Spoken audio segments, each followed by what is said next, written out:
Alright, good episode today finally. The camper is being built. Took a little bit to get here. It was delayed about a month. Screwed up my trip, but we're good to go. So, first things first, brought it for an alignment because I put the Kelderman bags in the front, which I'm not sure are going to stay because they don't exactly sit right because the front axle is moved forward about an inch, so the bags are kind of cocked and there's no real easy way to fix it that I can see. So let's want to see that right there. Yeah, that's gonna be removed. Basically you'd have to redo all the bracketry to make those work properly. Might be able to pull it off, but it's pretty low priority at this point, so those are going to be coming out and put in the stock stuff with that spacer.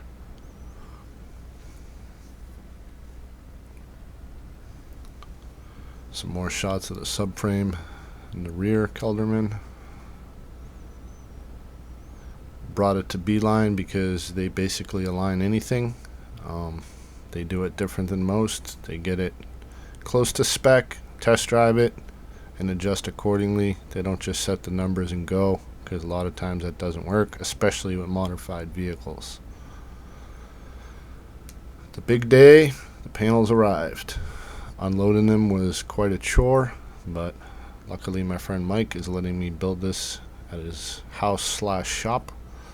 Everything arrived in perfect order from Total Composites. Very happy so far. Main order of business was to get the floor on. It's extremely heavy because there's steel bracing. You see those those holes on the side. There's a plate steel. Some of the extrusions. There's the door. Gonna install it while it's on the truck. I think it's gonna be a lot easier. This is everything you get in the kit.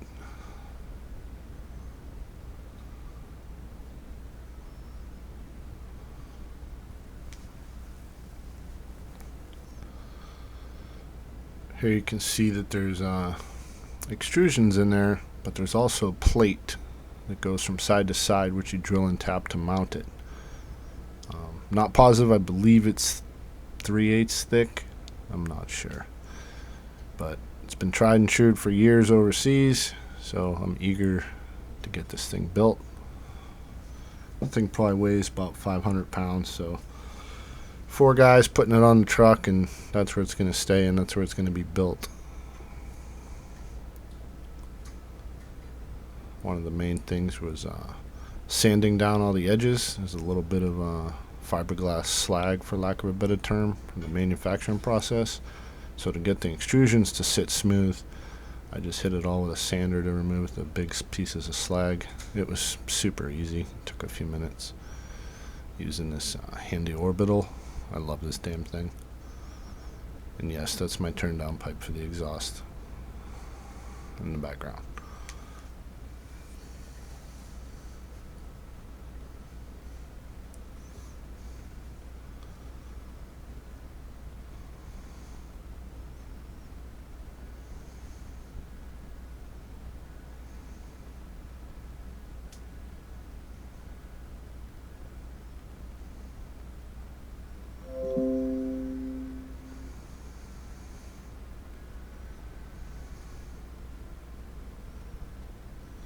The issue I had with this was the spacing between the subframe and the extrusions. It was hitting the edges. So I've tried a couple different things. Those are 1/4 inch, 4 inch rounds, 1/4 inch thick, 4 inch rounds that I made instead of just using a standard washer. I wanted to distribute the load, so prevent cracking. This isn't a permanent fix. This is just to get the box assembled. It's fairly easy to actually lift it with a 20-ton jack and move things around.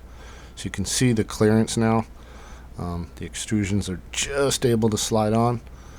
It's going to have to come up a little bit more. I don't think I videoed it, but since I did this, I replaced those with 1/2 inch, and everything fits fine. Yeah, you can see here. It barely fit, and even though those fit, the corner caps on the ends won't fit, and it had to come up more because I don't want stress on any of the corners. I want it sitting right on. So this was after the first test fit, making sure everything lines up, everything's clean, everything seats properly. This was after I get it all squared away and mounted. You can see the extrusions here, the walls sit in there, and because the fiberglass overlaps, it's full insulation. There's no cold spots. And then those holes in the bottom is where I'll be running my wires. Keep everything hidden.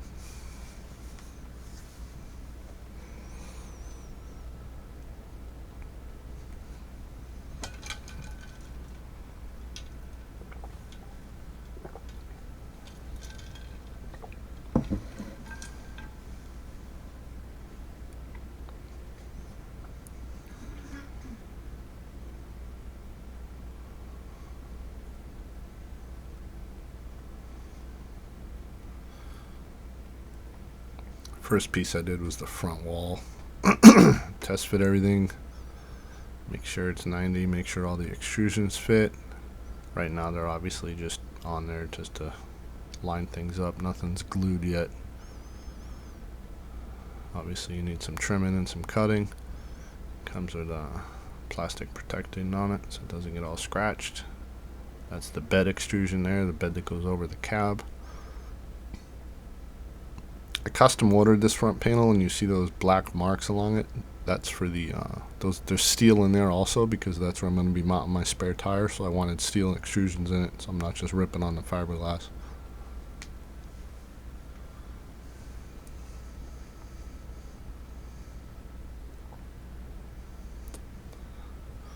The walls went on fairly easily. They're only 2 inches thick, so they're not super heavy. It took 3 of us to just lifted them into place. Got them squared up with some 90s. Want to test fit everything before you start gluing, because if you make a mistake, God's not going to get that adhesive off. You see those suction cup handles we used, it made everything super easy.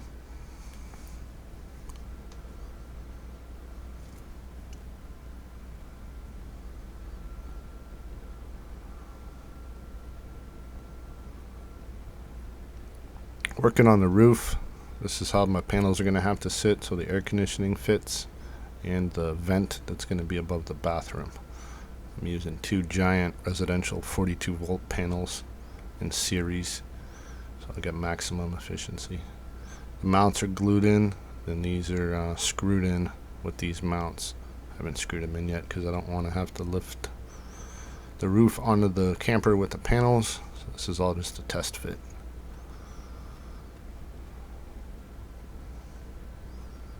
See how it looks now.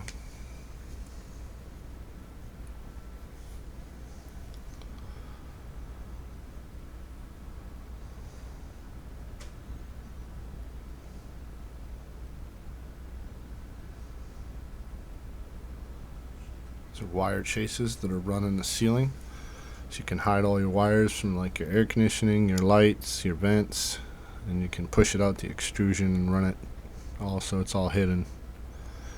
Pretty nice feature, makes everything super slick. And messing with the roof on a 2-post lift makes life a ton easier to get up and down and all around it.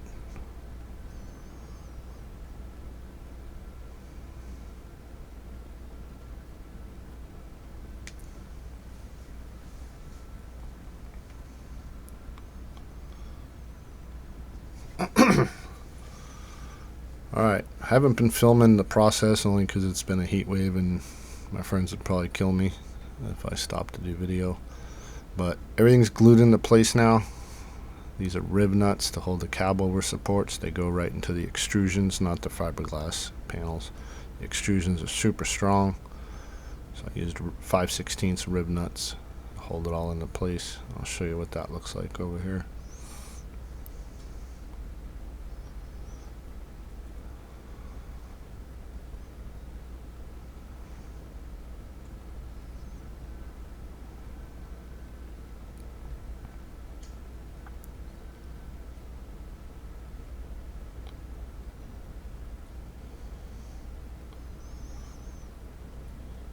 So this is what the cab over support looks like. That's just to prevent any cracking. You know, obviously it's strong, but I'm a big dude and I'll be going off-road a lot, so I want as much support as possible. And Total Composites provided those as well as part of the kit. And that gap there's going to be a spare tire on one side and a fridge and an aluminum box on the other. So far, super impressed with how everything's fitting, and don't have any complaints whatsoever, other than sausage style caulking guns are a complete pain in the ass, and the cordless one is probably my best investment in years. That saved ridiculous amounts of time. Can't thank my friends enough. Mike, Dick, and Rick, and yes, that's really their names.